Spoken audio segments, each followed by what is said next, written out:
What's the deal? What's the deal? Y'all already know who it is. I'm on Asharenu. We back in this bitch. Once again, at an undisclosed location. What's the deal, Michael? What's the deal? What's the deal? So we're gonna let everybody come in. We'll let everybody get here. So excuse me. In the meantime, I'm gonna spark up. What's up? What is it? Linawu? What's up, Linawu? What's up, off the grid?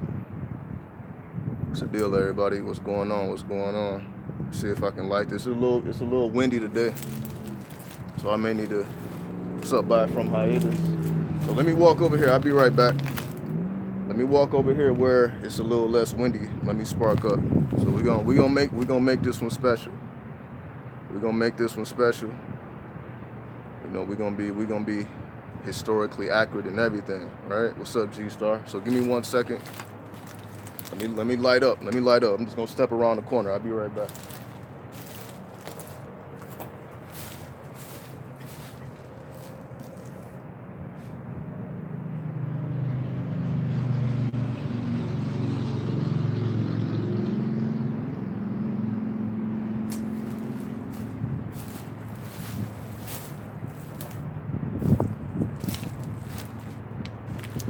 All right.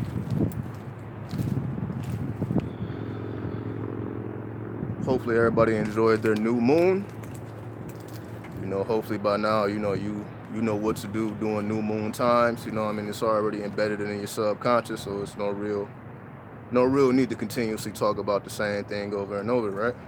So we're gonna talk about some new shit.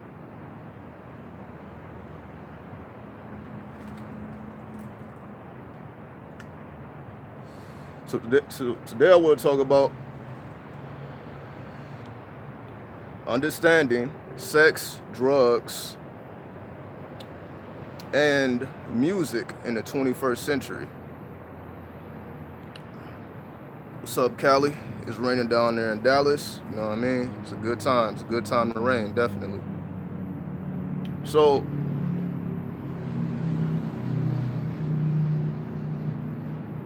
I figured in order to understand the 21st century,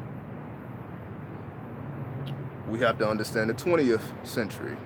We have to understand the second millennia. Because I spoke about this before, but briefly. But we're going to go into more detail.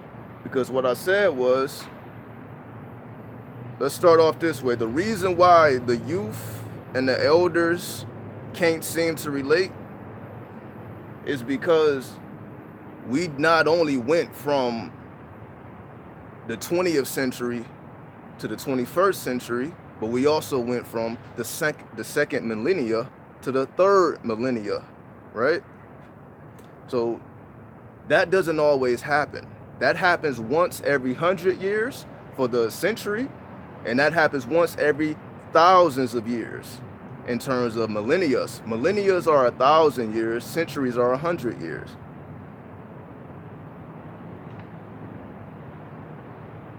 So I'm just laying down the mathematics so y'all can understand how significant the change was between the years 1999 and 2000, mainly 2001, more so than the year 2000 itself, because the end of the millennia was 2001. Right, so it's like it was 1901 to 2001, so not 1900 to the year 2000. So just to make that clear. So a lot of our elders were born in the second millennia in the 20th century, and a lot of the youth born today were born in the third millennia in the 21st century. Again, this only happens once every 1,000 years or once every 100 years. So again, not only did we go from the 20th century to the 21st century, we also went from the second millennia to the third millennia. This is why the youth of today's times are completely different than the elders, the one that came before us, because there has been a drastic change in the celestial plane. So we're gonna speak esoterically again. This is why numbers are important. You know, those tools are important. Because remember, we in the year 2000s. We are in the 2000s. So we already know, because that 2 is going to be in front for the next 1,000 years, that 2 is going to dominate, just like the first 100 years, well, 1,000 years. So we're going to talk about the whole second millennia, right? We're going to talk about the whole second millennia. See, before we start talking about sex and drugs and all that, I know y'all are ready for it, but we got to talk about the history, right? I made a vow to myself, you know, that I want to be more historically accurate with the information that I present. Right? Brianna leaves a $2 donation. I appreciate you, Brianna. Exactly. Happy new moon, everybody. You know, again, hopefully everybody is on their job. Right? Oh yeah, we straight in the trap. Nah. Yeah, we straight in the trap. It's trash all around this motherfucker. Yeah, we had to come to the trap for this one. You know what I mean? Like, cause I didn't want to be disturbed. You know what I mean? I didn't want to be disturbed by, you know, cause I be doing these videos every day, and I'm just noticing. I'm like, it just seemed like it's more and more things disturbing me. You know, every day. You know what I mean? So I'm like, no, let me get away from the disturbances. So we're not gonna be disturbed today. We're not gonna be disturbed today. So, you know what I mean? Continue it on. So let's talk about the 20th century. Okay. We have another $2 donation from Cordero Abdullah. Cordero Abdullah. Hopefully I'm saying your name right, homie. I appreciate you. Salute to you. You know what I mean? I appreciate you with the energy exchange. What's up, Moon Spirit? You know what I mean? I'm going to shout everybody out, you know, once I get through it. Because I had to stuff my brain with this information so that I am not inaccurate. You know what I mean? So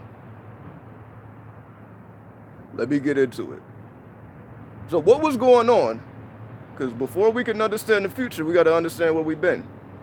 So what has been going on for the last 1,000 years, right? What's been going on since the year 1000 to the year 2000? What was going on in this 1,000-year period?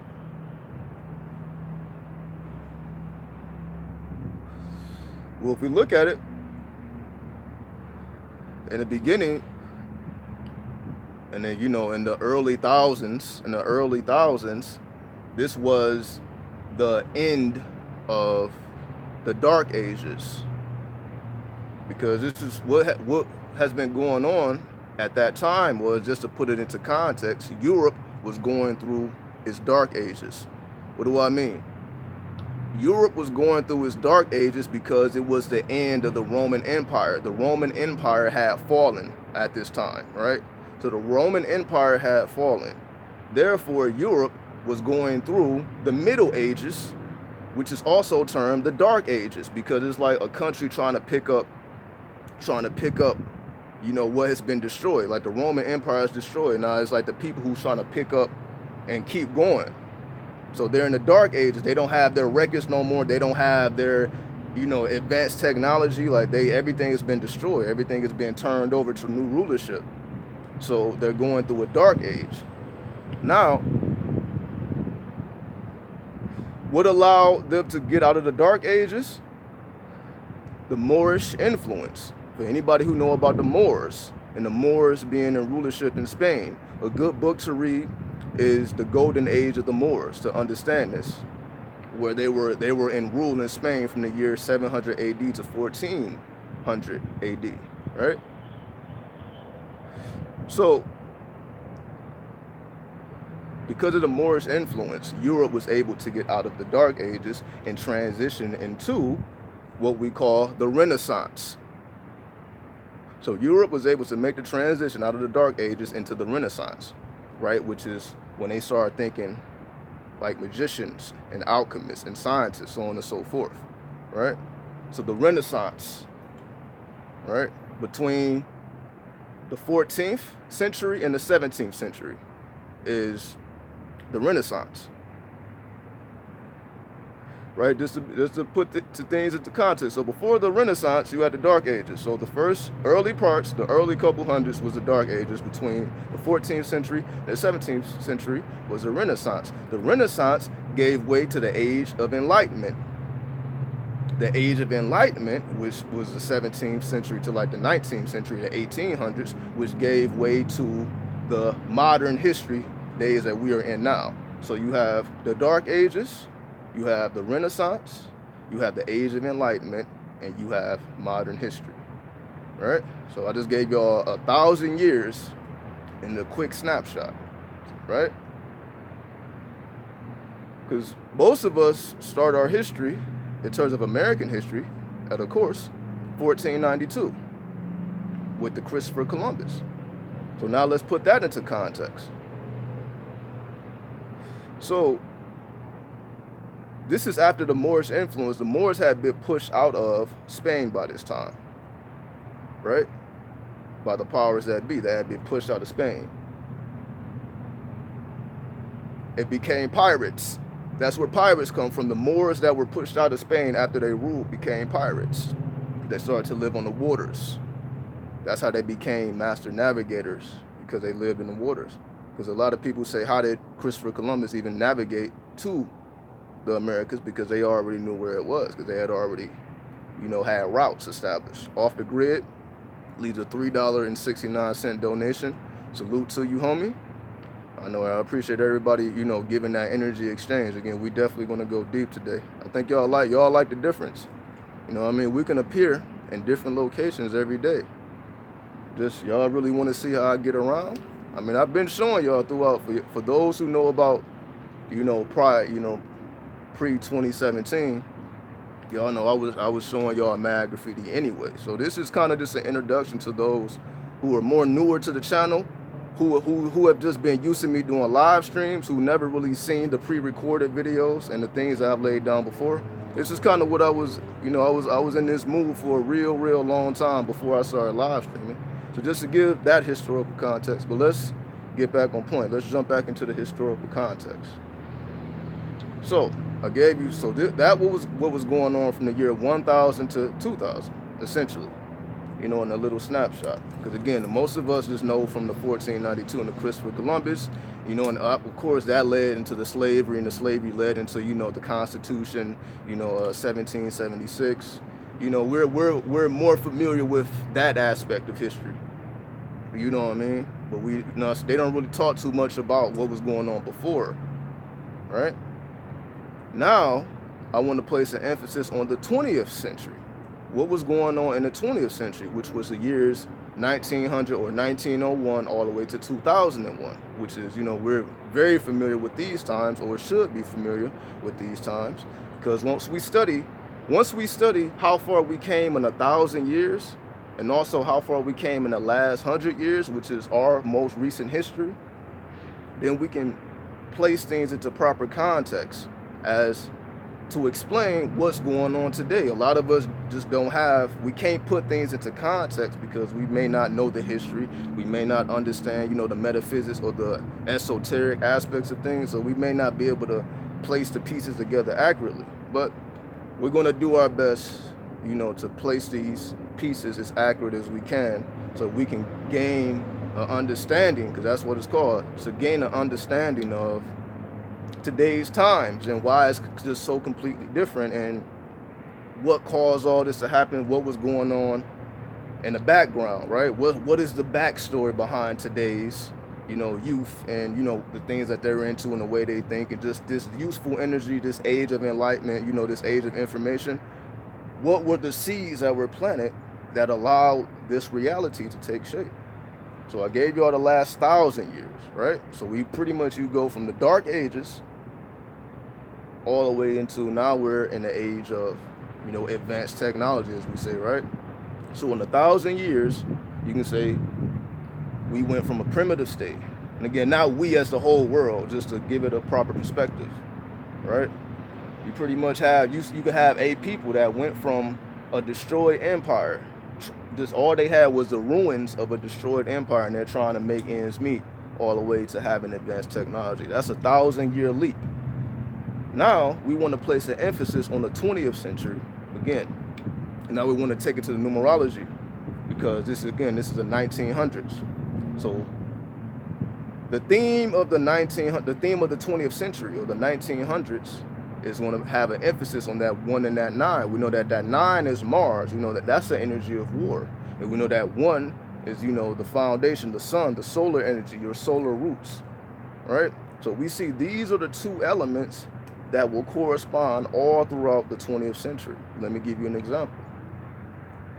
How does a 9 come into play? The 9 comes into play. We had World War I and World War II in the 1900s. World War I was between the years 1914 and 1918.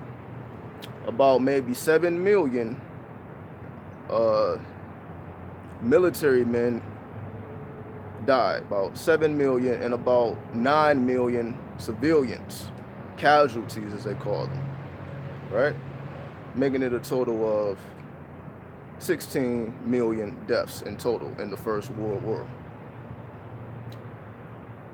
21 years later, we go into World War II, which was between the years of 1939 and 1945.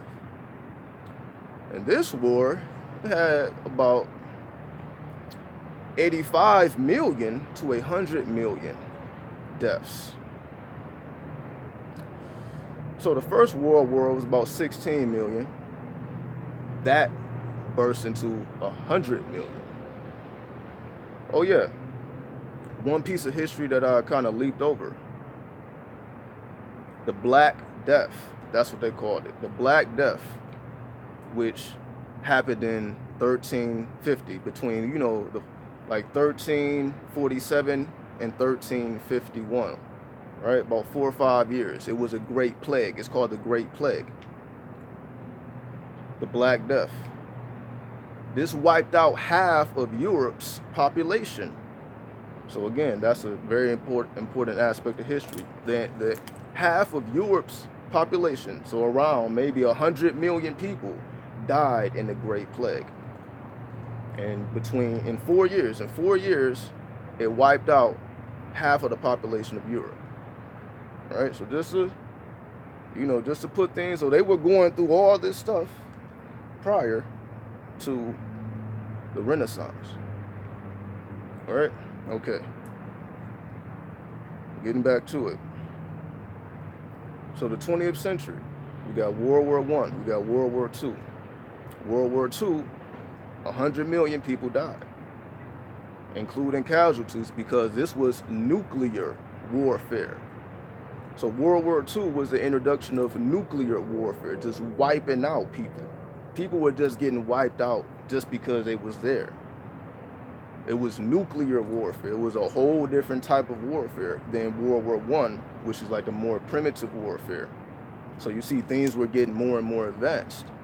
Then we see the warfare extended into space, because one of the greatest moments in the 20th century, to the population is when man walked on moon. Not understanding that the reason that they created that scenario, because they say it was all a creation, was all a hoax, because they were in war, and it was a war tactic. So the population, the people were just looking at this as this is the most spectacular thing ever, but it was really a war tactic. So remember, I placed the emphasis on the 9. So we see there's various aspects of war. World War I, World War II. I believe you had the Vietnam War. You had the Cold War. You had this war all through these 100 years. This war all over the place. Now let's take it to the streets. You had war also in the streets. Once we go to the 60s, we know that we had civil rights, right? Because America was still segregated in these times. So it was still tension amongst the everyday people. So you had these worldly events going on, but even on the everyday streets, people were segregated. So you had the civil rights, so war in the streets. Then in the 70s, then you had, Black Panthers, Black Liberation. You had these street organizations coming into being, who was ready for war. This is also around the time where hip hop was being manifested, which is basically war. It was different crews going to war at each other creatively, with the dance moves, the rhymes, the DJs, the graffiti artists. So they were engaging in creative war, but it's still based in a level of warfare, because it was warfare going on not only in the world, but also in the streets, the ghettos, everywhere. It was just warfare everywhere, right? So We take it to the West Coast, this, around the late 60s, early 70s. Now the gangs that we know nowadays, of course it was gangs that were there before, but the gangs that we know nowadays, the Crips, the Bloods, so on and so forth, these groups were starting to form late 60s, early 70s. So on the East Coast, you had this warship going on creatively in the music. Then on the West Coast, you had the warship going on in the streets, with the gang warfare, so on and so forth. And again, we had all this, it started to sprinkle into the whole United States. So just to put these things into context, so we see that there was an emphasis on warfare in the 20th century. Now, what about the one? The one connects you to your roots. We know that because of the segregation in those times, everybody was connected to their roots, meaning the people were a lot more connected with each other. There was a greater sense of community amongst the people because they knew who they were and they knew who everybody else was, and they had to conduct themselves accordingly. So there was a greater sense of self-worth and self-pride back in those times because you had no choice, because there was, everybody else was already looking at you as an outcast, as an outsider. So you already had to have that self-awareness to even survive. Essentially, it was a matter of survival, your self-worth, and who and what you was, especially when they say no. Now you have to create an alternative route.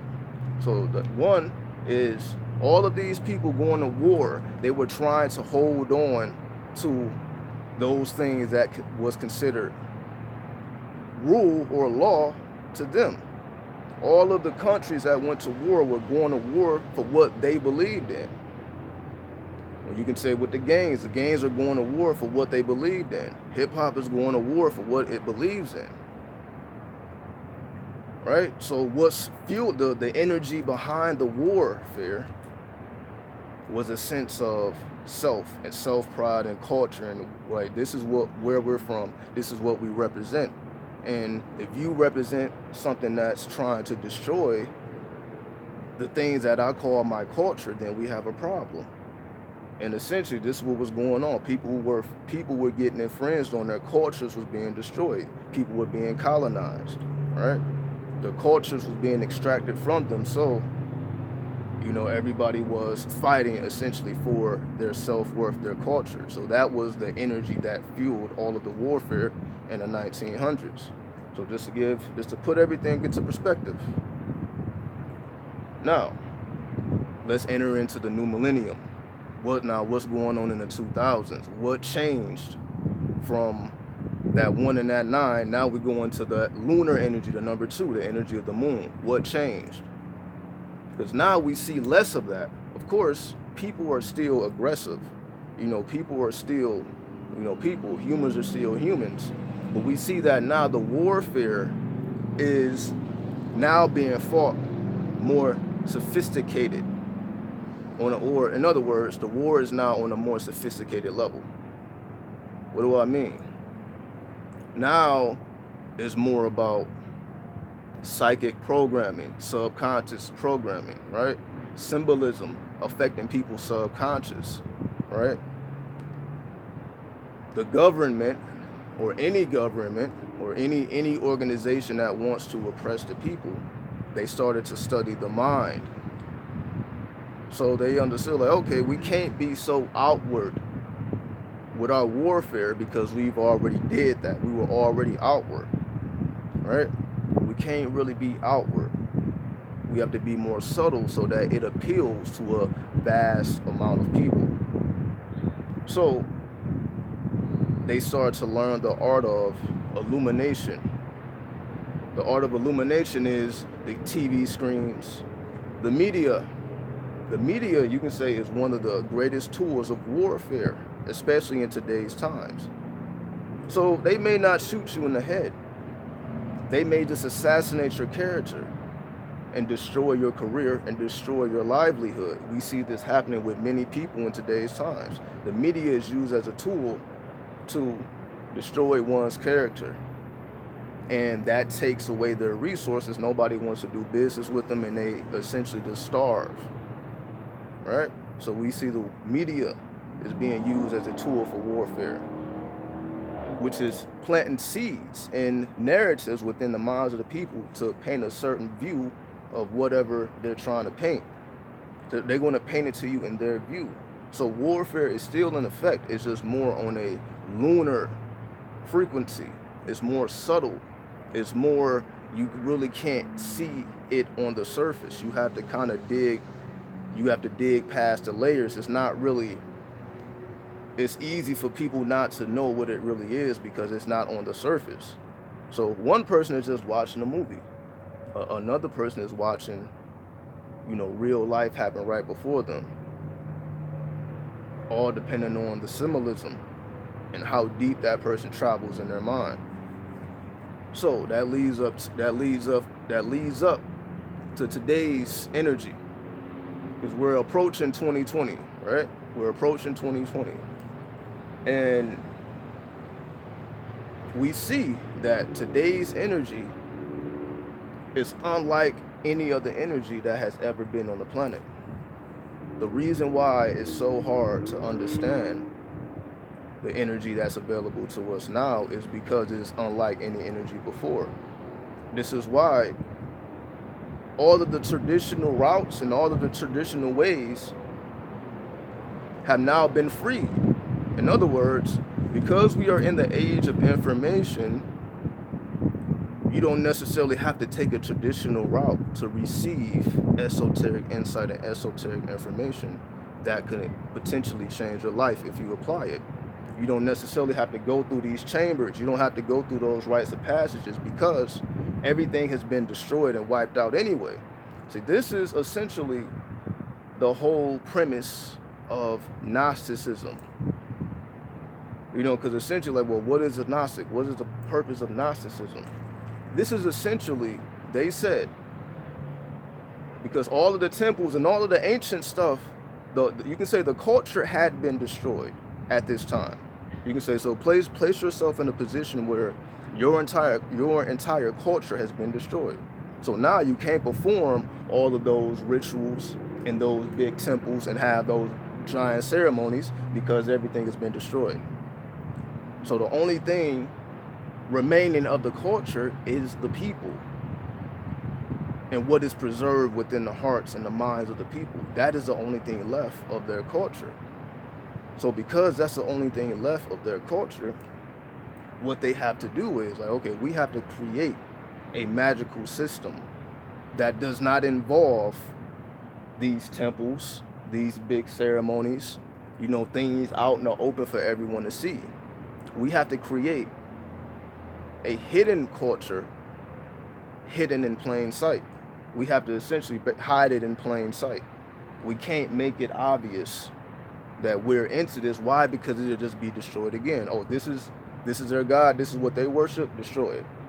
So they understood how things work. Okay, if we give something too much power, it will be destroyed by opposing forces. Therefore, we give many things power or nothing at all power. We may have many gods or we may have no God, depending on what we need to do to navigate through this society. So this is essentially the esoteric system. This is essentially what the occult is. It is a modern day way of being able to detect and discern hidden information and apply it to your life so that you can have the ability to step further, to go into greater heights, to do grander things with your time here on the planet. So because this is the age of information, we don't have to take the traditional routes. So what routes do we take then? If there is no traditional routes, which routes do we take? The energy of today's times, the routes that are being taken are the routes of, you can say, because again, we're dealing with this lunar energy, we're dealing with the number 2, we're dealing with the moon. The routes that are being taken are more creative arts or routes. What do I mean? Meaning, this is a times of you can say, let's get into the drugs aspect. Because you can say essentially what drugs do is give people's lives color. This is essentially, we just want to keep it simple. It just gives people's lives color. You can be sitting in an empty room, smoke a joint, and just have a party in your mind and be okay. To the point where you can detach from your senses and activate more levels of your mind and be satisfied within what you were doing mentally, to the point where that urge to do something physically cease to exist, and you can be in a more meditative state of mind going through life. So the routes that are being taken have to be created utilizing creative force. This is the sexual force. So again, we're dealing with, again, number 2, we're dealing with feminine creative energy. The feminine creative energy, the creatrix, we understand that this is a portal. In order for this portal to be sustained, or in order for this portal to be open, you need a force. You need a strong sexual force. So now, of course, when you have drugs, you're going to have sex, right? Because they go hand in hand. This goes back to ancient times. This is not nothing that just started yesterday, right? The youth, or you can say, are mimicking ancient people just in a way that does not resemble ancient people, so that it appears to be strange to those who don't understand the reality that they perceive. In other words, the youth are modern day ancient people with ancient minds. So they're not, the routes that have already been established for them. And I'm not just talking about the youth. There's people who are youthful in spirit. So we're not really talking about an age thing. There's people who are youthful in spirit, because if you are youthful in spirit, you can pick up on these dynamics in the celestial realm anyway and be able to manipulate it according to your will. Right, so this really doesn't have nothing to do with an age thing. It's just you being able to tune into and discern this energy that is ever present within everybody's reality at all times. Getting back to it. So this youthful energy is taking the form of modern day people with ancient minds. So it's basically like remembering who you are, but you're in a baby's body. Just imagine this. Just imagine you know exactly who you are when you come into this world. You know, let's be hypothetical, because this may or may not happen. You know exactly who you are, but you are trapped within a baby's body, so you really can't do anything. So over time, you begin to forget who you are, because you can't really do anything. You know exactly who you are, you know your powers, but you are in this baby body, so you really can't do anything. So this youthful energy that is present, this lunar energy, this feminine energy, this creative energy, this sexual force, this vortex that has been created, that is sustained with sexual energy.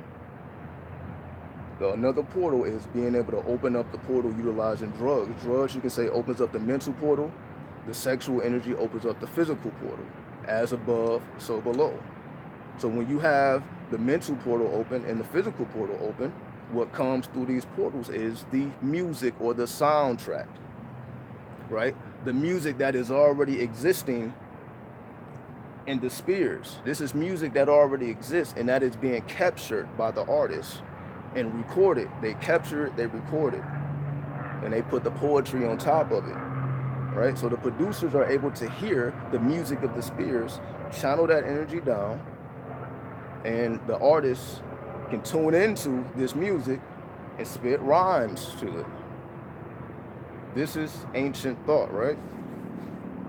So we have youthful energy existing in modern times with ancient minds, and they're trying to figure out ways to express this ancient mind in modern day times. And of course, modern day times has its own, challenges and things that you have to navigate around. So essentially, the youthful people are finding ways to navigate and express their ancient mind, because the ancient mind, what gives you color? This what gives your reality existence. if you, let's just say, if you are a person who highly appreciates hip hop, you can appreciate a place. Just imagine a whole city filled with graffiti, hip hop music, a bunch of poets, a bunch of dancers, a bunch of, people who are into the arts and who are very creative, and it created a whole city, a city full of artists. The artists are the ones who power the city. The city is controlled and maintained and powered by artists. So you could appreciate being amongst that type of creativity. That type of creativity can be, it could change the world, and it has. Hip hop has changed the world. We can see it. Like hip hop is on every inch of this planet. You know, and not just the music, the whole culture. You're gonna find graffiti on every inch of this planet.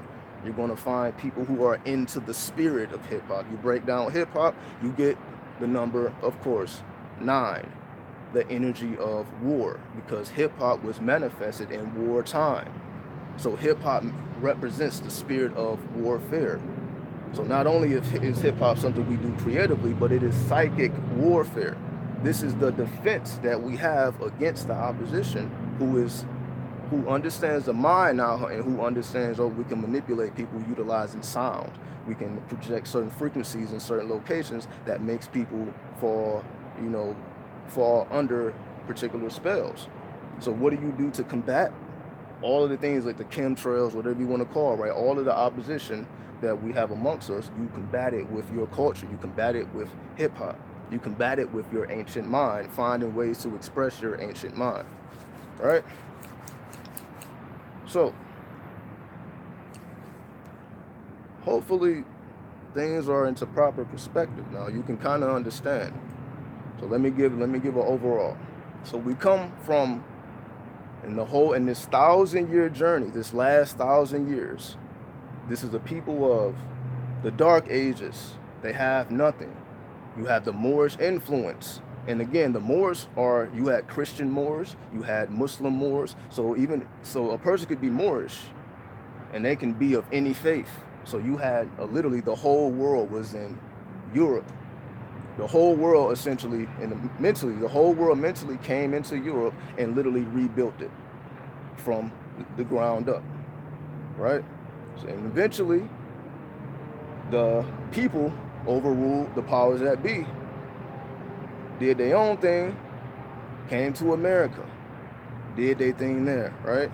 We know the whole story. So it's essentially been a time of, remember, the number one, because I didn't talk about the number one. Because again, in terms of the year 1000 to 2000, so that's why we also have, when we look at the whole year 1000 from 2000, if you look at the timeline, there is nothing but war. And there was no right or wrong person. It was always a sense of, this is what I believe.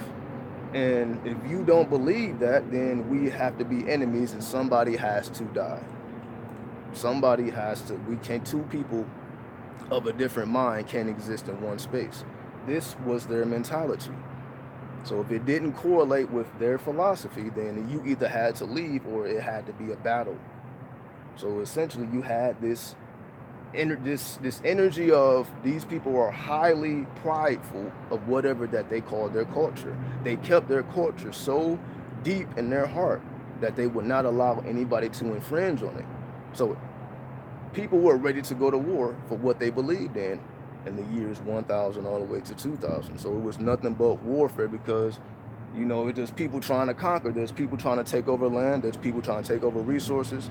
You're not going to let that happen, so that causes a war. So it's just nothing but people trying to take over resources, people defending themselves. Then whatever people win, then they have that land, and eventually there's going to be other opposition that comes. It's still happening to this day. Right? People trying to take resources, then you have to deal with the defense, win or lose, come back. It's just constant warfare over the natural resources of the earth, right?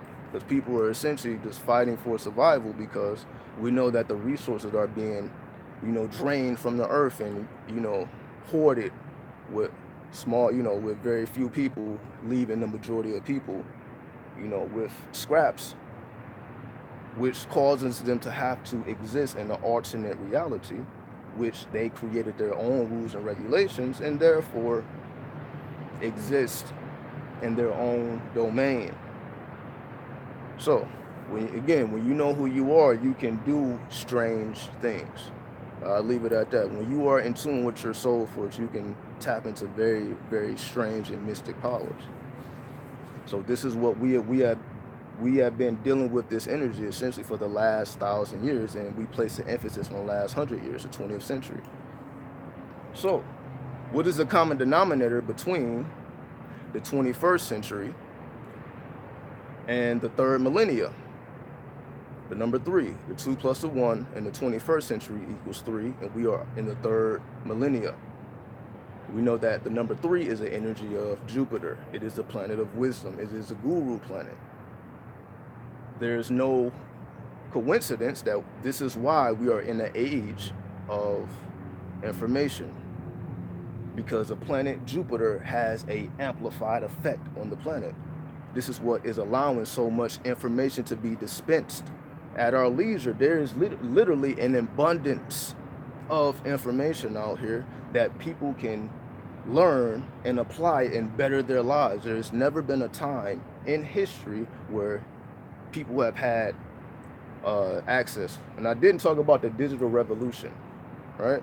Because the 21st century, the birth of the digital revolution came in the 1900s, the 20th century. So that was, once all that warfare was going on, towards the end of the 20th century, we started to get into the digital revolution, which we exist in now. So I guess now that we're going into that, the digital aspects of the 21st century, all these seeds were planted in the 20th century, and now we exist in those seeds that were planted then. So we live in the digital revolution. And under that digital revolution, this is what allows information to be dispensed in abundance. It is the digital revolution that allows the information to be dispensed in abundance. Because if there was no digital revolution, then you would still have to exchange information very, very slowly. So the digital revolution allows us to have access to essentially the whole world in all time periods. So we exist in a time where we have access to literally the whole history of the planet.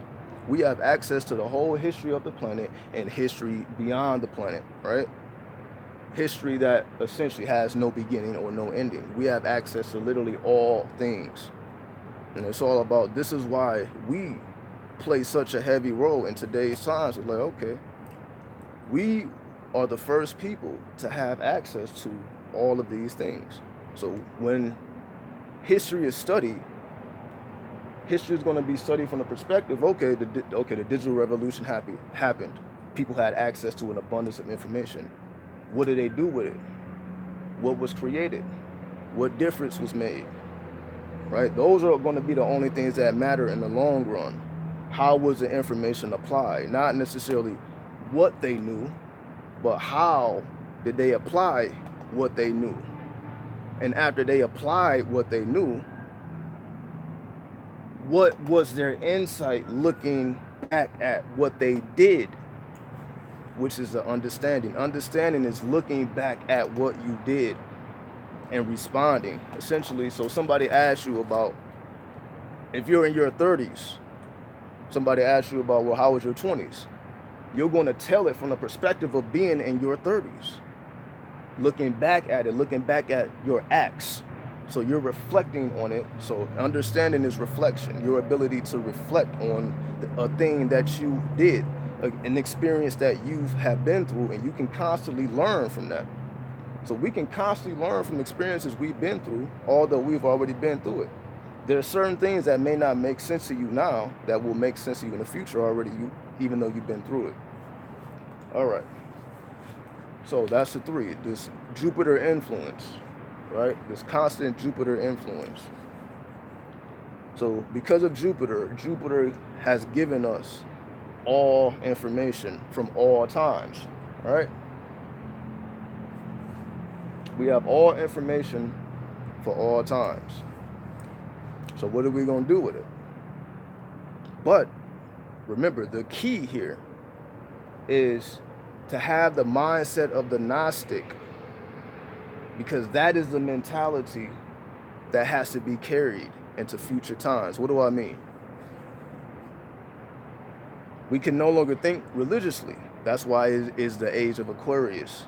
The age of Aquarius just represents, if you want to simplify it, we not thinking religiously, because we just came from religious thinking in the age of Pisces. The age of Pisces represents religious thinking, the Jesus era. The age of Aquarius represents the ending of religious thinking, ushering in, because the Aquarius is a water bearer, ushering in the Gnosticism, being able to maintain your culture inside of you. So you're not necessarily looking to do anything physically in terms of, okay, we need to build another church, but this church is going to be a church for spirituality. Well, it's not for us to take those routes, or we need to build this and we need to try this and do this. We don't need to do any of those things, because as a Gnostic, what does a Gnostic do? A Gnostic cultivates their soul force. So you're not focused on what I'm going to do for the world. You're focused on your soul force, cultivating your soul force, because it is through your soul force that you are able to be a light to the world. But if you have not cultivated your soul force, because you're so focused on what you need to do for the world, that you are not cultivating the soul force, you're going to be powerless when it comes to the information. You're not going to be able to utilize the information if you have no soul force. The soul force is what makes life magical, because the soul force gives life to this dead information. This is really just words in the book for most people. It's just words in the book, or words just coming out of people's mouths. What gives the words life and what makes the words magical is the soul force. That's why when you speak from your heart, your words are magical and heartfelt. You can feel it. Where you feel it? In your soul. It speaks directly to the soul. All right, there we go. So the times we are in that lunar energy, that soulful energy, but that can create many appearances. In reality, they are traps. Essentially, what I mean by this, somebody who is described as a lunatic is a person who can view something and view it a certain way and have an emotional reaction off of what they view, and essentially create a whole scenario of emotional outburst off of something that essentially didn't even exist in the first place. It was all an internal experience, essentially, based off of what they perceived and how they responded to it. So although we exist in these soulful times, these colorful times, these psychedelic times, these energies also create a lot of illusion, things that appear to be of value when they really have no value. And you can decipher that how you want to decipher that. Things appearing to have value, but essentially has no value. It just appears to have value. And there's other things that appear to have no value that are limitless in value. So it is the soul force that animates this information that we have access to. That's what makes it magical. That's what brings it to life. That's what gives you the ability to now reflect on it. Like, yo, you have witnessed a magical moment. You have been in a magical moment. There's no doubt in your mind. Now, how does that make you think? How does that change you?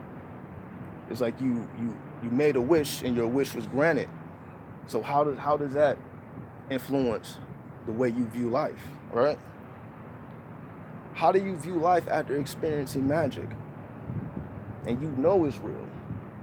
When you reflect on those truths, it changes you, because like, yo, you start to cultivate more of those of that magical essence.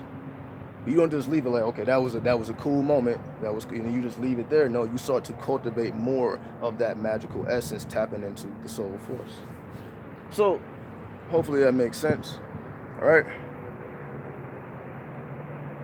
So yeah, let me give everybody a shout out. All right. Hopefully that makes sense. Okay.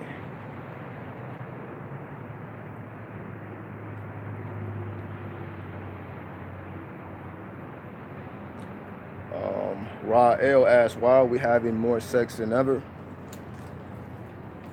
Because we are opening up those physical portals, right? The drugs are opening up the mental portals. The physical is opening up those, the sex is opening up those physical portals to channel in, you know, that serpentine energy or that kundalini force, right? We have to open up portals, right? Remember, like black holes absorb these energies. So these portals have to be open so that you can get the energy, right? The energy doesn't just exist. Like with our mind, we create portals, just like with our, you know, our physical minds. You can say the genitals also have an intelligence of their own, and they can create portals. You can say any of the trackle points can create portals because they are portals. So it's the portals that are being opened so that you can pull that creative energy. That creative force needs to be fed because we are in a lunar existence. So that's why, like, we are being forced to be more creative whether we like it or not. Like, we have been forced to learn how to use the internet in order to essentially free ourselves, be more independent, be more like entrepreneurs. We're kind of like, you're forced to be a jack of all trades. You're forced to learn how to do this, learn how to do this, learn how to do this, learn how to do this. Like we are being forced to learn how to do it all because the pressure is on. What we gonna do with it? All right. Okay. Yeah, things have definitely been getting very, very strange. You know, things have definitely been very, very strange. All right. What's up, New Noise? What's up, Young Samara? What's up, everybody? I guess you said people's internets are freezing up. That's crazy. Yeah, definitely. You know, the mind control, the psychic manipulation is deep. So, you know what I mean? Keep it calm, full on point. Keep it calm, full on point. What's up, Red? Peace, Red. You know what I mean? What's up, Taureen's Garden? What's up, family? Yeah, you know, we getting it in. What's up, Kush Goddess? Let's see. Just want to make sure I get everybody. All right.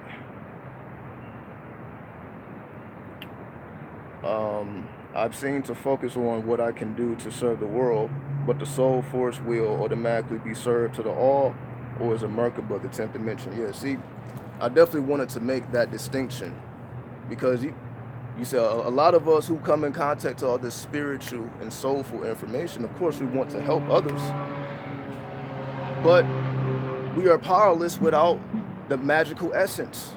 We are powerless without the soul force. So that's what it means to put in work.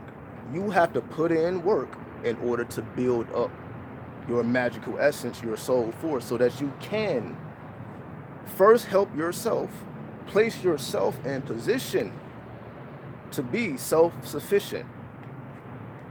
Because why? When you set yourself up to be self-sufficient, now other people are able to look at you as somebody who is self-sufficient.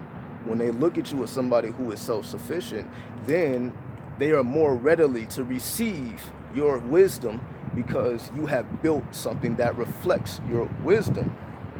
Essentially, you applied your soul force and positioned yourself so that people will receive the information, as opposed of, you know, you're trying to tell people something, but it's like you're walking amongst them too. They're not really readily able to listen to you unless they see with their eyes things that you have constructed with your magical force, your soul force, because that is a force that penetrates through all matter, and that is a force we can manipulate. We can do all strange and magical and mystical things through the soul essence, the magical force, right? Do you have to experience sleep paralysis to astral project? No, you don't. No, not at all. Not at all. So that's what it is. You have to cultivate your soul force or your magical essence. Apply it to yourself so that when you do speak, you are heard because you are applying. People see what you have done for yourself versus people see what you have done for everybody else, but you have nothing for yourself. We have to do for self. We have to become independent, then spread the wisdom, Because if we are not stabilized when we spread the wisdom, then it goes on deaf ears, right? So we have to at least have some type of stability amongst us so that people can view law and order. Essentially, like when people step into your home and they see that it's absolutely blissful, they're more likely to sit down on your couch and listen to the words you speak versus when they come into your home and it's nothing but madness. They're just trying to get up out of there. They're not really trying, they don't even want to have a conversation because their energy is chaotic. But if the energy is blissful and everything looks mystical and magical because you have charged yourself and your home with your soul force, they're more likely to be receptive to what you have to say, right? And essentially that's what this is the energy we are in. We are in the times of magical and soul force. This is why people are on the internet one day and they become stars the next day. This overnight success, this blowing up off of the internet, because now the internet makes way. Like, you don't have to go through a record label. You don't have to go through these gateways. The gateway is the internet. So you don't need nothing else. We have everything we need. You got the internet. Everybody has a cell phone. Everybody has a talent. So everybody essentially has a potential to put themselves in position to receive blessings, right? So in today's times, there is only essentially a lack of knowledge that is stopping us from achieving our dreams, because we have the information available to us. All things are truly possible, and we have the information to back it up. It's just all about, we have to properly apply it and create law and order amongst us and position ourselves in the place to receive the wisdom that allows us to do things for other people.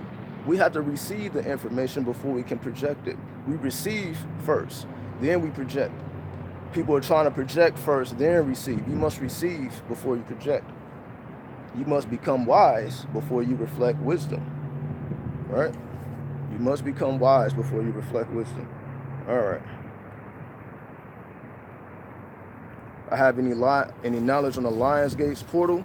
No, like I saw a lot of people were talking about that, so I just chose not to talk about it. Cause I'm like, I felt the information had already been covered by everybody else. There's no need for me to cover it. It has already been covered, to as many different outlets. So I'm pretty sure you type that in YouTube and you're gonna have a plethora of information right there. But I'm like, it's no need for me to talk about it because it's already out there. I would rather talk about things that are not out there. There's not really too many people talking about the third millennia in the 21st century and how to actually apply this information and what's really going on, and putting the timelines together for you so that you can understand the plot. You know what I mean? So that's what it was. All right. Well, I appreciate you, MC Fly. I appreciate you. You know what I mean? And definitely. So that's what it is. Hopefully everybody can grasp the information. Hopefully it was able to place you in a position to better receive the wisdom that is available to us and start to build up your soul forces. So you're like, all right, let me leave these people alone. Let me leave these humans alone for now. Let me leave them alone. Let me build myself up. And let me receive that wisdom before I start projecting it out. Let me humble myself to wisdom, not people. Humble myself to the natural forces, the natural elements, and allow them to reveal their secrets to me versus I'm trying to walk around with a sword slicing people's heads off, trying to tell me your secrets, or I'll kill you. And these people choose to die, then reveal their secrets as they should. So then the secrets go to death, and now you don't remember. So instead of running around trying to conquer, we become receptive and we receive the information that's already out here. It already exists. Remember, energy is not created or destroyed. So the energy already exists. We just have to tap into the wisdom. We have to be receptive to it. So when people say tap in, you got to tap in. That means become receptive to the frequencies that already exist. We just have to be able to concentrate enough to tune into the frequencies and stay tuned into the frequency so that we can explore it deeply. So we have to be able to concentrate, and that's the energy of Mars at number 9. The number 9 is like a concentrated flame, a laser beam, building up that concentration, turning that big ball of fire into a laser beam that's super powerful, that can penetrate through all matter. That's what Mars has the ability of penetration. That's what it represents. It's like the soul force suppressed into a laser beam that can penetrate all forms of matter. So that's what we're doing. We're penetrating all forms of matter with the soul force, with the magical essence, by building it up first. We had to become receptive. Last time, we had to become receptive to the wisdom and not be projecting it out, cutting people's heads off, telling me to reveal secrets. No. You know what I mean? All right. Have you heard of channeling our physical forms in the astrals to say grow wings here? Well, definitely, it's shape shifting. You know what I mean? So we've always had the ability to shape shift. So yes, people are able to shape shift into all types of stuff. It is a science and it is a art.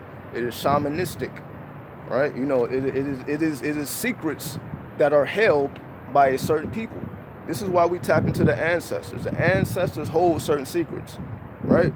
So you have certain parts of the world that perfected certain sciences, right? So there was a certain part of the world that perfected shamanism. Another part of the world perfected breathing techniques. Another part of the world perfected martial arts. Another part of the world perfected, the ability of alchemy, so on and so forth. So these ancestral spirits, or these immortals, right? I talked about the 80 mortals and people of that nature, right? These ancestral spirits, which is also number 3, the ascended masters, right? Everybody who's on that numerology, number 3 is the number of the ascended masters.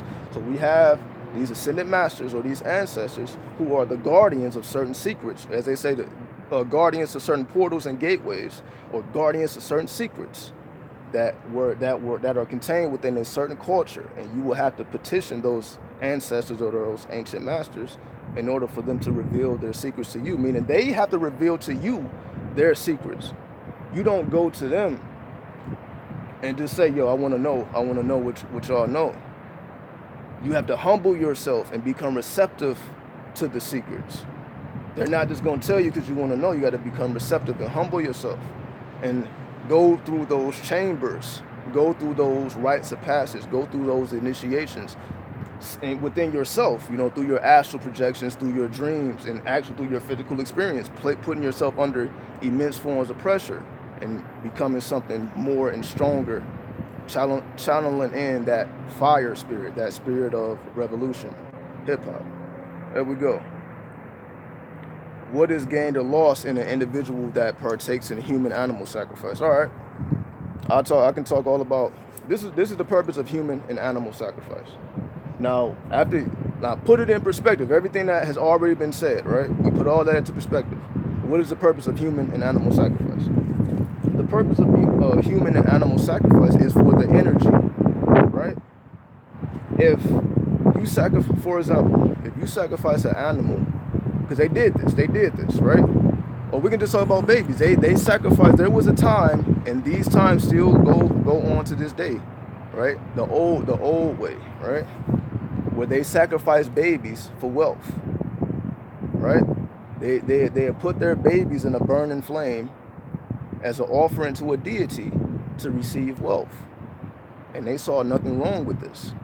Why? Because when you put your mind into the mind of the old way, and you view the things, you view life the way they view life, you don't see that as a problem. Just like human sacrifice, like somebody within the culture, there were cultures that human sacrifice, there was a colony of people, and they, whatever god or deity or energy or spirit that they worship, took human sacrifices, and the sacrifice was looked at as a holy person. Whoever was a sacrifice, essentially, you can say, became instantly an ancestor. So it was an honor to be the sacrifice. So there was times where it was an honor to be a sacrifice. So that baby that was sacrificed in those flames instantly became an angel or angelic, so to speak, right? Because that was the purpose. And in return, that angel is able to mediate for you on the other side, so that you can reap that wealth that you sacrificed that child for. Let me say that one more time in case that went over your head. People will sacrifice their children or an animal or whatever, because when you made a sacrifice to a particular spirit, deity, force, whatever, you made that sacrifice, that baby or that spirit automatically becomes angelic. So now it becomes a medium a speaker, it can speak to the other world. That child or that animal, whatever it is to sacrifice, that sacrifice can now speak to the other world and petition the other world so that you can receive the blessings, whatever the intention that was set. So you are setting an intention. You sacrifice that child or that animal. That animal now, the spirit of that animal is now programmed with that intention, and it works its magic on the other side, and you reap your rewards. That is the thinking of the old way, and people still think that way to this day, right? Because there's people still making animal sacrifices and all that. Again, to each his own. For people who want to think that way, they are free to think however they please. Again, we're not here to make judgment. It just is what it is. So to answer your question, that is the purpose of human and animal sacrifice, to work as a mediator on the other side so that you can receive blessings, whatever the intention was for you making the sacrifice in the first place, right? So now you got spirits on the other side working for you, right? It's like an army on the other side. It's like the army on the other side, right? There you go. These energies to concentrate are the energies of creativity, the energies of sexual force, and the energies of the information that is available to us. Meaning, whatever information you are drawn to, you have to master it. You have to master something. We all have to become masters of a particular school of thought. You have to master something. Pick the thing that interests you most. If that is occult wisdom, then you have to be a master of occult wisdom. If that is martial arts, then let it be martial arts. If it is music, let it be music. If whatever it is, you have to master something. And through that mastery of that particular craft, when you master your particular craft, that craft is able to take you into the spirit realm. Meaning you're able to channel down spirits or enchantment, right? So essentially, this is the difference between somebody forging a sword and somebody forging a magical sword, because they have perfected their craft and they're able to tap into the spirit realm while they are creating their instruments, and that instrument becomes charged or programmed with a particular spirit, because they can open up a portal mentally and physically, because they have mastered their craft. They know it, and they know the inner realities and the outer realities of their particular craft. So they understood how to open up mental portals and physical portals and channel in that magical spirit. This is the energy of Jupiter. So what energy to focus in? The number 3, or the energy of Jupiter. That is the main energy of the 21st century, as well as the 3rd millennia. It's going to always be the planet of wisdom, the planet of the guru, right? So if you want to pick a particular energy to concentrate on, it's the energy of Jupiter. The positive and the negatives of Jupiter. Your particular Jupiter, what is your Jupiter in? And your particular chart, what is your alignments of Jupiter? So on and so forth. So it's just the study of Jupiter and just the study of all worldly information, because that's what Jupiter represents. Jupiter represents wisdom. Wisdom found in all corners of the earth, all 4 corners of the earth, as they say, right? It's the study of wisdom from all 4 corners of the earth. The worldly wisdom, which turns into a philosophy, your own personal philosophy based on the things that interest you. You studied the things that interested you, mastered them, and you created a philosophy. You created a martial art. You created a school of thought revolving around these truths that you have embodied for yourself, because you applied it, and now you have spiritual foresight, right? There you go. Will I go over the Kabbalion like I'm doing the Imhotep of Thoth? Well, the Kabbalion is pretty long. The Kabbalion is pretty long, but it is. I have given that thought. I have given it thought, but I feel like, that's something for, people that are really into that type of stuff. Like, I'm kind of giving people a taste with the Imhotep of Thoth, but obviously I'm not going to be talking about the Imhotep of Thoth every single video. So just kind of giving a taste. And for people who's more interested in that form, I feel like, that's the purpose. That's why you would join the website, or that's why I would give like private courses. That's more so for that type of audience, people who are really into it, really into it. But people who's like who like the wisdom, but who's not necessarily into it like that. You know what I mean? So I would prefer to reveal, go through it with people who's really into it for real, so it can be of the best benefit versus just, you know, speaking it to the public and you know, they don't really grasp it like that. All right. Okay, so we're gonna get up out of here. You know, hopefully this was beneficial. Again, I appreciate everybody for the donations. Definitely check out the links below. You know, everything is definitely being updated on a daily basis or semi-daily basis. You know what I mean? So we staying in tune all over the internet. We're gonna stay in tune, you know, all over the planet. So salute, tap in.